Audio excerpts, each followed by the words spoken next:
Salam and welcome to Straight Talk here on Ramadan TV. You're with myself, Shabana and Dr. Nighet Riaz. Thank you so much for joining us today. Remember, you can join into our conversation any day, every day on info@ramadantv.co.uk. Just like every week, we have an interesting subject that we have a discussion about. We have some lovely guests joining us today as well. And remember to download the app, which is Ramadan TV Scotland, to keep in touch with all of the programs here on Ramadan TV. And inshallah, we'll keep you updated with everything. First and foremost, let's move to my wonderful and beautiful guest. Assalamu alaikum, Baji. She's not my guest, she's my co-host. I do apologise. It's one of those days. It's one. Don't worry about it. I think it's every Sunday this happens to me. You know that? I get out of my bed late, so everything runs late for me, including my brain. It doesn't, not at all. How are you doing, Shabana? Alhamdulillah, how are you? I'm very well, thank you. Good, like you said, it's been a really, really busy week, so we do take the weekend just to unwind a little. Yeah. But I would love to be a guest on the show. The pressure of being a co-host is sometimes a bit much, yes. But yeah, how are you been? I'm okay, but just to let all our viewers know, is something I should have said at the beginning of the show, but as always, like I said, my brain is running a little bit slow. This week we are coming to your living room with a very interesting subject, which is the issue of the caste system within our culture, our society, and indeed in Islam. Now, this is a topic that I specifically found interesting because it happens to be a very big issue within the Asian community, specifically within, well, not specifically, but for the purposes of our channel, within the Asian community, the South Asian community, the Muslim community. We have with us, joining us on today's show is Saira Butt, who happens to run a matrimonial services business. She's going to be talking to us all about the hurdles and indeed the difficulties that people find in finding a rishta, a suitable life partner, because of the caste issue, and how some families find it to be very important when arranging a marriage. We will also be looking at the Islamic aspect of it. What does it say in Islam about the caste system? So we'll have Saira Butt joining us shortly, and we'll also have Imam Mustaqeen Shah Sahab joining us as well in the second half. So make sure you stay tuned to Ramadan TV. And we do, as we do every week, let's have a look at some of the news. Again, let's start off with COVID. Oh, COVID. Westminster has a 3-tier system in place, where in Scotland we've moved to a 5-tier system from the 2nd of November. Yeah. You know, it's becoming more and more worrying as to how it's being played out. Yeah. So how do you think? Will we probably be going into a much more strict lockdown? Yeah. Once we reach the 2nd of November? Yeah. I think so. What's confusing myself and possibly a lot of other people is this 5-tier system. Now, I'm still I'm very unsure about what it means to be in a 5-tier system now.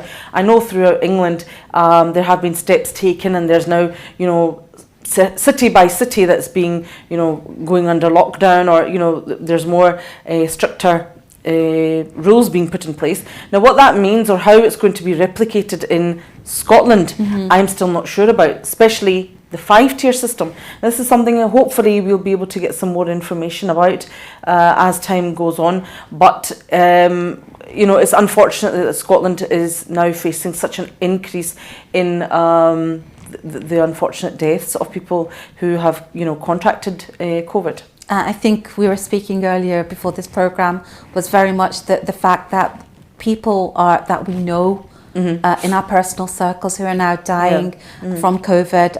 Only last week there were 4 to 5 deaths within our community that we know of, and probably a lot higher with our circles, and that again is, you know, very, very worrying. The one I wouldn't say, well, I don't know if, in terms of what I'm trying to say, it's a positive thing that we have certain people in the community who are so good enough to keep us in touch with everything that's happening, in terms of people who are you know, getting ill or people who have passed away. So we're able to come together and, you know, do dua for them. So hats off to these people who do that. Brother Riaz is one of them. Yes. So we are being able to keep up to date with people who are passing away. And because we're not able to go and see each other, we're not able to, you know, give our condolences, offer our condolences, or indeed comfort families. Yeah. You know, we're now being, thanks to people like Brother Riaz, we're able to keep in touch with all of these, you know, unfortunate deaths that are happening with COVID. Yeah. So this 5-tier setup is a good thing for Scotland. I think currently, I agree with you. I think currently, I don't know when we'll ever be level 0, which is basically normality. I think we're sitting at between level 2 and level 3. Yeah. Level 3 is what we're imposed at the moment within the central belt, which covers the 5 national NHS health boards. So it's, you know, let's see. We'll be given more and more information as the weeks go by, and really it's about keeping to the guidelines and making sure that we keep ourselves and others safe and act responsibly at all times. Yeah. Well, Nicola Sturgeon, First Minister, she has said that there are some signs of progress, which is a good thing. Obviously, the top level, which is level 5, is going to be a complete lockdown, which hopefully it won't come to that. But that's something, unfortunately, we have to watch out for. So the more cautious we are, the more steps we take, we'll hopefully not get back into that situation where we do get into a full lockdown again. The latest figures show that there are 1,400 new confirmed cases. This was since Thursday, that's just passed. And 18 of those cases have now, you know, unfortunately ended in people passing away, deaths. So that's what's happening around Scotland in terms of COVID. Looking over at England. Yeah. One news this week, which has been unfortunate, is the school meals debate. Parliament obviously has passed the bill whereby school meals will not be free anymore. No, school meals will be free within term time. Within term time, but sorry. It's like Marcus Rashford. He's a famous footballer. I'm not a football person, so I don't actually know what football team he plays for. Apologies. Right. It's all right. I'm not a football enthusiast either, so I have absolutely no idea. But he came to the forefront over the summer holidays because of in-work poverty, and because so many people were out of work during the summer holidays. And he pushed and lobbied for Westminster to provide meals for children over that holiday period. He has asked for the same to be done for the half-term holidays, and the Conservative MPs within the Westminster government voted against that motion. But what Marcus has said, that he couldn't feel happier or more proud to be British, because what this has in effect done, it's brought the communities together. So local communities, local businesses, and some local councils have said, regardless of what Westminster has said, they will be feeding children and young people who are entitled to free school meals, and supporting the communities as they move forward. Which is a fantastic thing. At least we know that the councils are making positive steps towards doing some things. You know, in the past there's been a lot of things that unfortunately local councils have not been doing. So this is definitely a positive. I don't know if you've seen the news in England of the Ming vase that has been discussed. That was fascinating.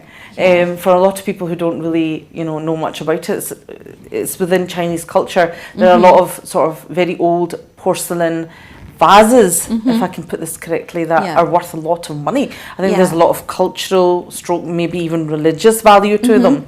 So if you discover this, if you discover any kind of vase that is not British made or Turkish made, then make sure you keep a hold of it. But that's fascinating for the fact that this is about the antique black market, where goods stolen from their home places. It belongs to China, to the Ming dynasty, and therefore it really needs to be brought back to China. And it's just changed hands so many times, and the fact that it's worth a ridiculous amount of money is just Yeah, I mean, it was a 15th century vase, and it was worth £2.5 million pounds. Yeah.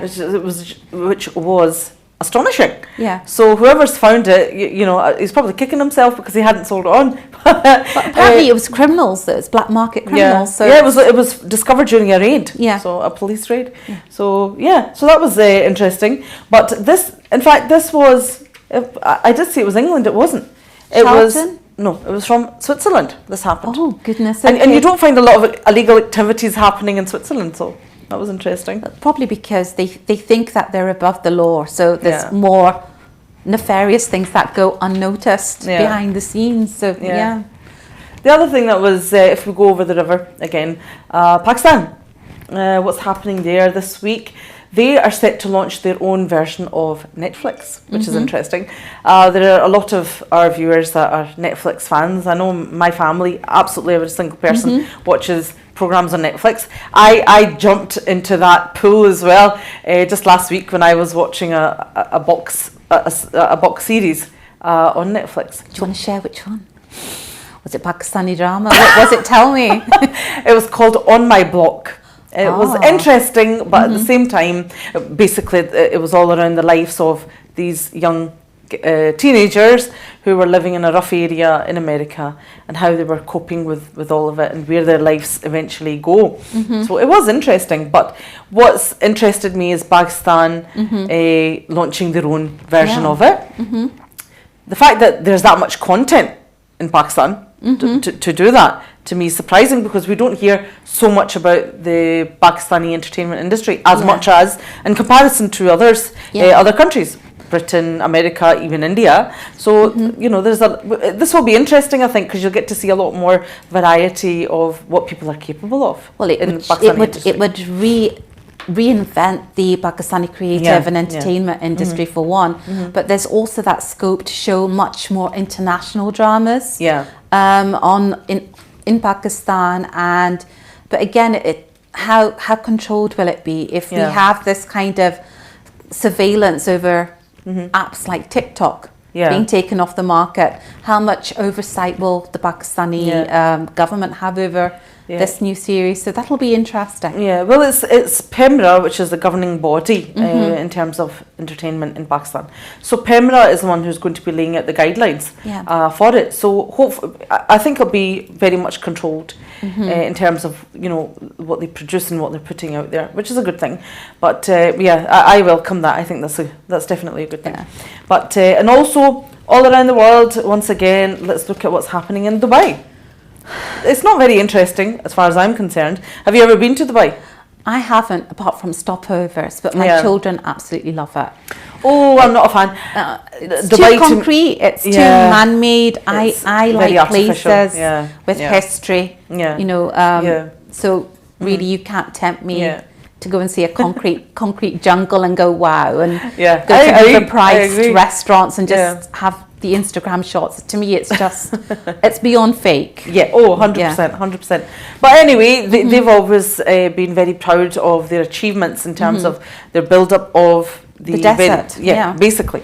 So they had the world's largest, well, they didn't have at the time, this very fancy fountain who does the fountain dancing, as they call it. So now they are very proud to announce that they have built the world's largest fountain in Dubai. So if that, you know, previous fountain wasn't interesting enough, now people are going to flock to see the world's largest. But so this is what's happening over there.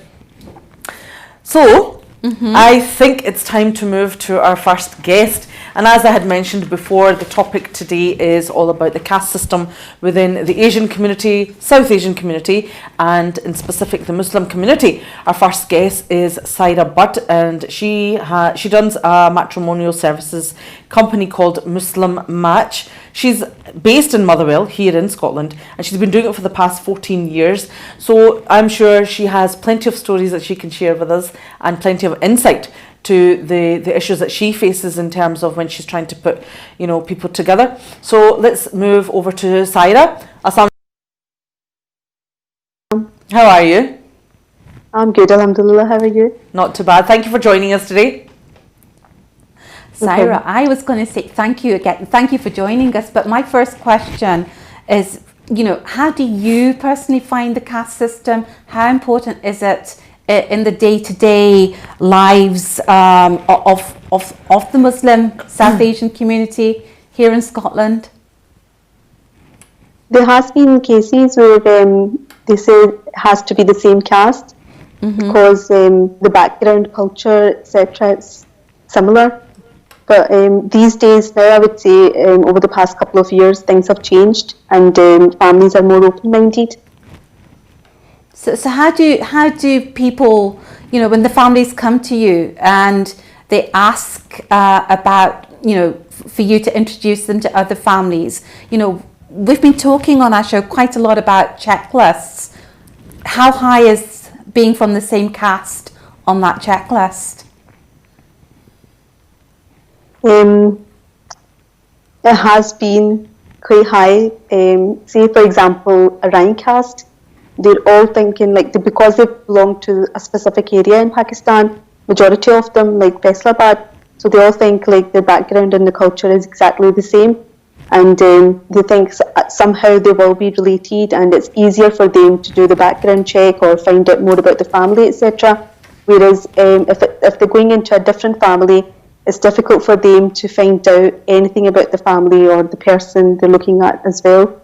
So nowadays, because the boys and girls are more educated and they're open-minded, and because of that, the caste system has kind of slowed down, and the parents are becoming open-minded, and they have said they don't really care as long as all the boxes are ticked. So they're asking for specific requirements. So how much do the young people, do they have a say in this checklist? Are they part of that conversation, or is their thinking very different from their parents? And their thoughts are completely different from their parents. Ooh, that's interesting. It's mainly coming from the older generation. I've just had a case not long ago where somebody actually liked someone out of caste.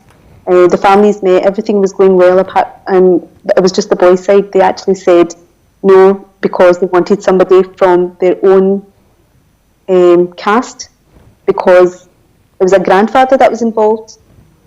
So he was quite specific about his requirements. He said, no, it has to be the same caste. It can't be a girl from a different caste. So based on that, the Rishta didn't go ahead.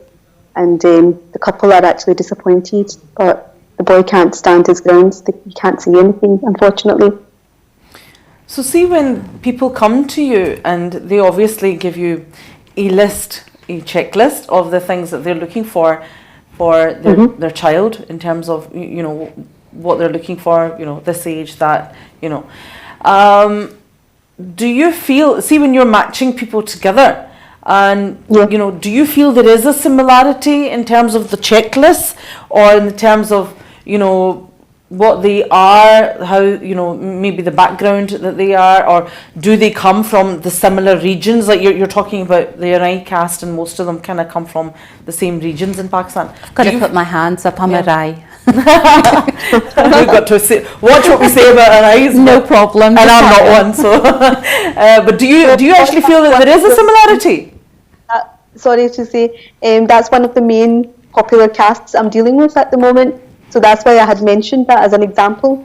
I think Scotland has a lot of Arais, that's why. So. Yeah, it's getting more diverse, but yeah, it's just that I thought I'd put it out there for clarity that I'm right, but I'm very open-minded. I think she was warning us, Saira, that you better watch what you're saying. No, not at all, not at all. Of them are related. Because when I'm introducing them to each other, they're all somehow related to each other. I know. I was gonna, something you just said earlier, it really interested me, because you said that the boy's family said no because of the caste difference, and the boy couldn't stand his ground.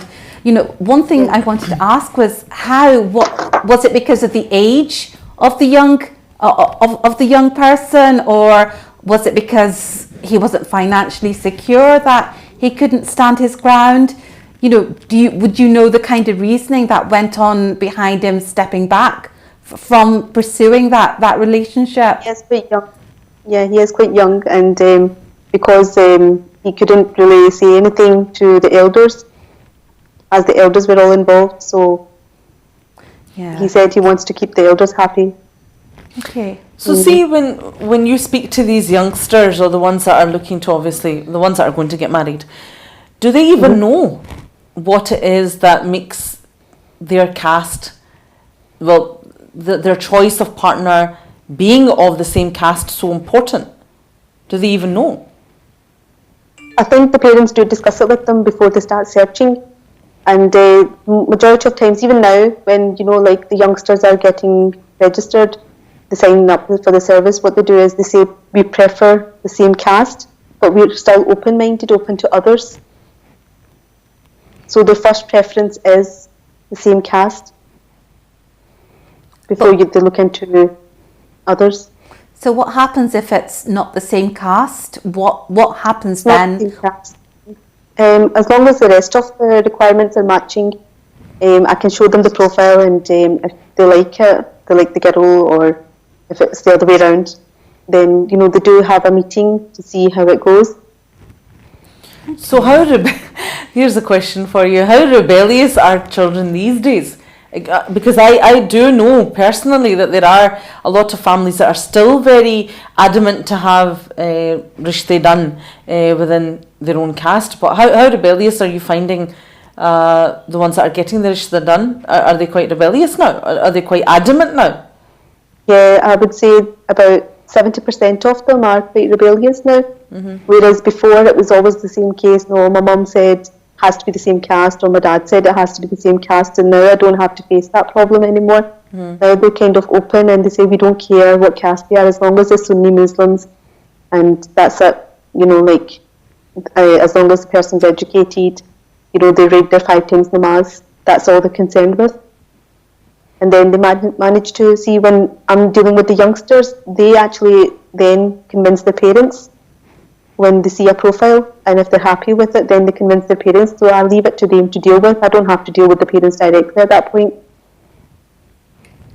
That's interesting. I'm interested because my oldest son, he's married. He married into the Rajput caste, and it never was an issue for either families. Our children liked each other, and we got on with it as parents because we put our children's happiness at the forefront.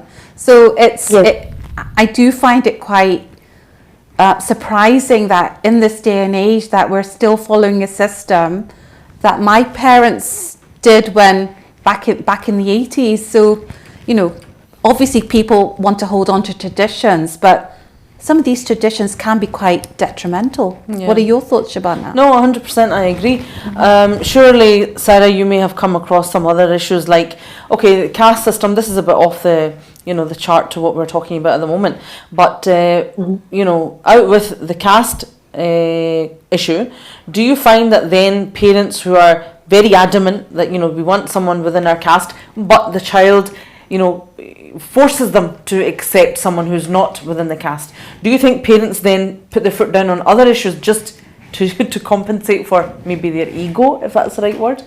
That, if my child is not agreeing to, marrying within our caste, then they're going to have to do this instead, Do you find a lot of that happens? No, that's not happening anymore. It used to happen when I started matchmaking, but now, over the years, things have changed. And at times, when the boy wants me to get involved, majority of them are boys, to be honest. Girls are okay. The boys always ask me to convince their mums. If they like someone, they say, can you do the talking, please, on behalf of us? So then I have to obviously step in and say to the mums, obviously explain that, the boy's happy with the profile, and, I think you should go by the happiness and just meet up, and there's no harm in that, meeting the family, meeting the girl to see how it goes. Mm-hmm. That's interesting. What I read from that is that, the boy's too scared to actually ask his parents directly. And that to me is like, it's the basics of having a good relationship with your parents, is that you can talk about everything. And this is the biggest decision, and they don't have the capacity to speak to the parents. They would go to Saira to have that conversation. I would just sit back and think, later on, if they can't make that decision, what other decisions won't they be able to make for the betterment of their own Yeah. family or themselves. So you know. that checklist, do the boy's family have more control on that checklist, basically? Kind of, Yeah. I would say.